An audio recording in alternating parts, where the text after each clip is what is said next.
Good morning, how are you guys feeling? Good. Awesome. It's such a pleasure to be here and an honor to play for all of you and be a part of this. So thanks to Tony and Alan and everybody here for having me, and thanks to these guys. That was fun. That was, I don't know if I can play anything other than a blues before 10 a.m., so I figured I had to start and kind of ease the way into it. But that was Take the Coal Train, an Allington Coal Train record, which for me is kind of a combination of two approaches to playing music that's kind of important to me and kind of been kind of where I've come from in terms of playing the music. So I guess to get started, obviously we'll play a little bit. I'll tell you a little bit about me and what I'm up to, and then we'll play some more, and then maybe we can have a dialogue, or we'll play more music. And either way is cool. But so I live in New York City. I'm 29 years old. I grew up in Rochester, New York, which is where the Eastman School of Music is, and I never knew that I wanted to be a jazz trombone player. Growing up, it wasn't in my family or anything like that, and I actually, of all things, wanted to be a classical singer, and I thought that's what I was going to do. I don't sing anymore, and that's not something that I'm really interested in, but so I went to Eastman and kind of got into playing jazz through Duke Ellington's music and doing the essentially Ellington competition. You guys might know about that. And so that was the first time I went to New York, and I kind of fell in love with the city and decided to change paths and go after that. And so I went to Eastman, and then I went to Juilliard, and then I went to New York. And I don't need to list everything, but you know, once you're in New York and kind of being a jazz musician, sometimes that's not really enough to actually create the life that you want to create. You have to do a lot of things. I was talking to Professor Baylock last night, and we were just talking about all the different things, you know, that I'm involved in, and just to kind of not only facilitate a career playing music that I want to play, because, you know, like Tony said, I have 3 records out of my own, and I have another one coming out in April. And not to mention that, like putting out kind of videos and doing stuff on YouTube almost every week. And so trying to keep on putting all that output out and playing with as many people as I can. And sometimes you have to do some other stuff. So I was just telling them that I sub on Broadway shows. I play all the same kind of gigs that you guys all play. You know, random stuff if someone calls you up. And then fortunate enough to be able to do stuff like this and go and connect with other people that are just as interested in this music as I am, which is super fun. But it's not only playing. I taught as a visiting professor for 2 years at Florida State University, coming back and forth from New York. So there's a lot of teaching, involved. I have a nonprofit called the Institute for Creative Music, and that we travel around the country and do workshops for high school kids and focus on mostly underserved areas. Like a place we've gone to a bunch of times is Montana, and there's not a lot of jazz happening in Montana. But that, and then I also have a record label called Outside in Music, and we do help other people put their music out and all this kind of stuff. And so it's not just one thing that allows you to be able to go and play this music that we all love to play. And so I would just encourage you to keep your options open and kind of explore all areas of music, the music business, the jazz business, of the, whatever you want to call it, the industry at large, because it's there's a lot of ways that different people have made a life doing music. But when this story that I like to tell in Turre is kind of, I told Alan last night, on my last lesson of my time at Juilliard, my teacher was Steve Turre, a great trombonist. I think he came through here, I'm pretty sure, before. But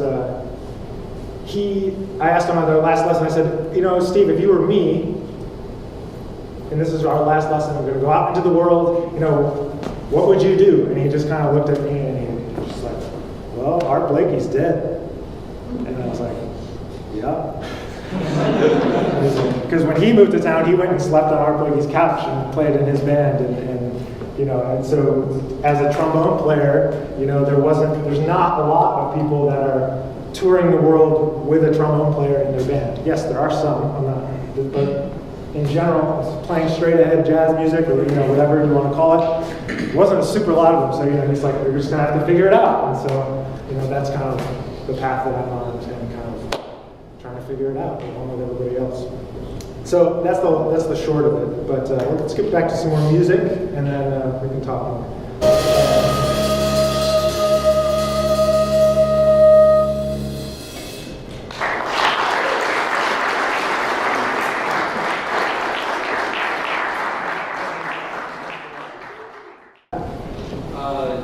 You seem to be more of like one of the internet savvy musicians in like 20s, whatever it is. And obviously being a really good musician helps. What's some tips to like using social media as a platform to like boost your fan base? Oh, okay. If you think that whatever I'm doing on those platforms, I think that there's people in other areas that are not musicians that are doing more than what we do. I think sometimes we get caught up in, and I know we all do this because we're all jazz musicians, we get caught up with what other people are going to think about if I post this. Like, oh, if I put this video here, is somebody going to like my solo, or is somebody going to think this tune is stupid, or the biggest thing that I can tell you is that the thing that I have to tell myself sometimes is to say, this is not for them. It's for the people that are out there that are actually interested in what you're doing. So for me, my social media or internet strategy starts with that, because I think the battle with ourselves is kind of the first hurdle to getting over it. But the real essence of that conversation, everyone is looking at their phone all the time, and I had a panic attack when I just thought, oh, I lost my phone. Because the reason I said that is everybody's attention is here on their phone. Whether it's on Instagram or it's on their email or whatever part of the technology that they use, everyone's attention is here. So if you, as an artist, as a young artist, as a band, whatever, want to connect with people, you have to kind of go to where they are. And so in 2018, that's on their phone. So if you want to appear on their phone, that means you have to make videos, and you have to make audio, you have to put your music on Spotify, and you have to, if you do SoundCloud, you can use that, or if you need to have a website, and all those things is because everyone's attention is on their phone. If you want to be there to be thought of in a conversation about X topic, whether it's jazz trombone, which I'll tell you is a very, very narrow search topic, I'll tell you that, and or jazz as a whole, or like whatever kind of music you like to play. And so the main thing is, number one, realizing that that's where everyone's attention is, excuse me, and that it is a worthwhile investment into your career as a whole. There's no I'm going to put this much time and effort into this, and I'm going to get this in return. It's a developing an ongoing relationship between the things you put out into the world and people noticing or not noticing, and then eventually maybe they'll come back around to finding it later. But number one is developing a strategy, any kind of strategy, whatever it is, and actually sticking to it. And that means if you're going to put a video every week of you playing a standard, or you're just putting it up, you're going to post in that, what's it called, Jam of the Week group or whatever, and you want to network with other musicians our age and just kind of connect in that way. Well, whatever it is, you have to find a strategy and stick to it, and be willing to keep on changing and developing it as you go. But just kind of realizing where people are and trying to go to where the people are is kind of the thing. Because the jazz audience is spread out so far, but everyone's on their phone. There's there'll be jazz fans in this town, and there's jazz fans in this town, and to go and play a gig for those 30 people is not economically valuable. But if you can put out a video that they all enjoy and they all want to check out your music, maybe then they'll all drive 100 miles to wherever in the middle of all that, and when you do have a performance later on down the road. So it's kind of all just kind of picking up one person at a time to grow. And sometimes we think oh, I need to get from 1 to 1,000,000. But it's no, you have to actually go one at a time when you're building a career in this music.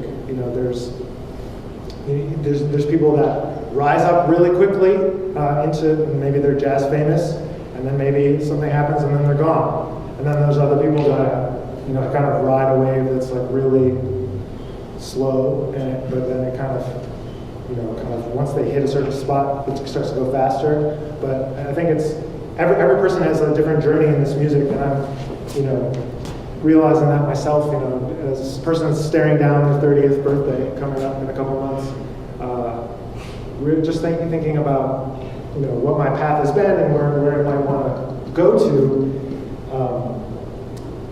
Just kind of realizing that, when we're young, when we're in our undergrad, we see someone like, I don't know, whoever you look up to that is around your age, that's like in New York and doing it, or whatever, that's 19 and at Juilliard and they're so cool and whatever. And there's always that person, or there's a Joey Alexander, or there's whomever that's young. I realized, oh, I kind of missed the boat on that one. I always thought like, okay, I'm gonna do this, because I was always the youngest guy in the band and the youngest guy doing this, and all of a sudden you're like, oh, I missed the boat. And so now I'm kind of in this other part. You move into another part where you're like, okay, I'm on this other trajectory where it's like I'm not gonna like be a jazz star.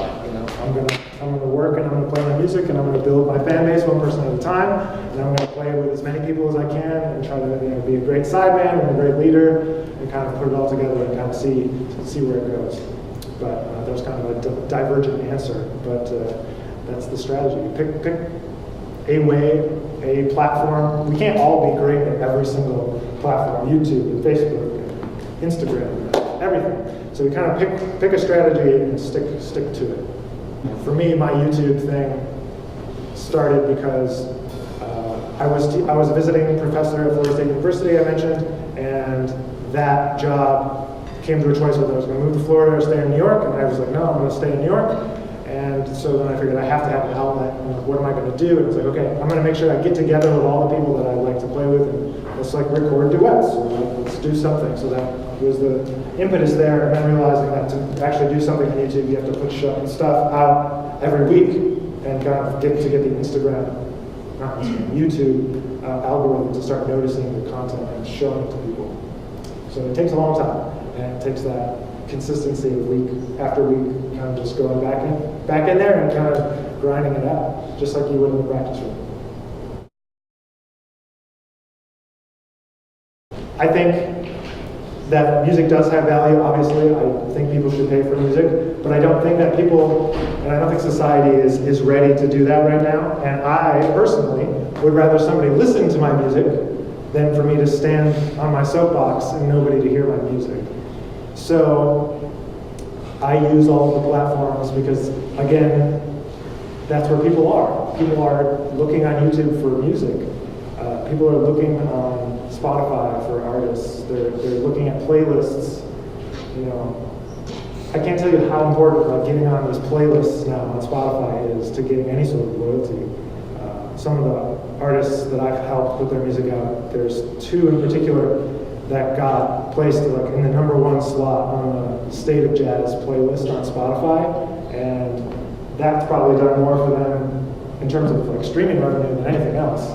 And they're both guys that are doing the thing, kind of similar to our age, and kind of going and doing it. So kind of that Spotify playlist culture is pretty strong right now. But I understand people that don't want to put their music out there for free. That makes sense to me, of course.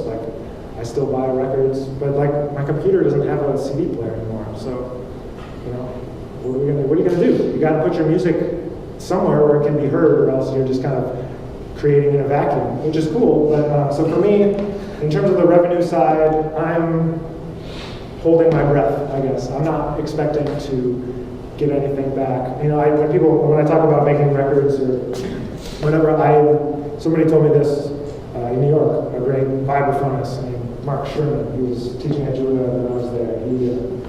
He was like, if you make 5 records in 5 years, people will start to know that you're taking yourself seriously. I was like, oh, okay. And then when I realized what that actually meant in terms of trying to get the money together and get the music together and have a vision for what that would be, that was like, oh wow, that's a lot of work. And so in trying to achieve that, so this year will be 4 in 2018 to 2012, so 4 in 6 years. So I haven't been able to keep up, but kind of looking at it as like a holistic view of all the recordings. and thinking about it as, like any business has, startup costs, and the startup costs for creating a solo career, if you don't get a record deal and somebody doesn't want to sign you, that's your sunk cost. That's the rent on your store for a year, and that lease that you sign. So it's thinking about that chunk of 5 records as like one investment cost. Maybe it's $50,000 to $70,000 that you're investing into you and yourself and your career. But I'm looking, on the 20-year horizon for revenue coming back rather than like tomorrow somebody to buy my record. I'll give away my record to anyone that wants to listen, because right now I just want to be able to hear the music. So I think you've got to find a way to make your music other ways, or make money from your music in other ways that aren't trading dollars for listens, because it's just not happening right now, and I don't think it makes sense to be that salmon swimming up the stream and yelling and fighting against something that will change over time, but isn't it's not going to change tomorrow. So I might as well find another way. I'm kind of like, my whole thing is like, I said it like, I don't want to sit in my apartment and complain, so I'm going to go out and do something about it. So that's my view. I understand the other view of why you don't want to put it up there for free, and it totally makes sense to me. Does that answer your question?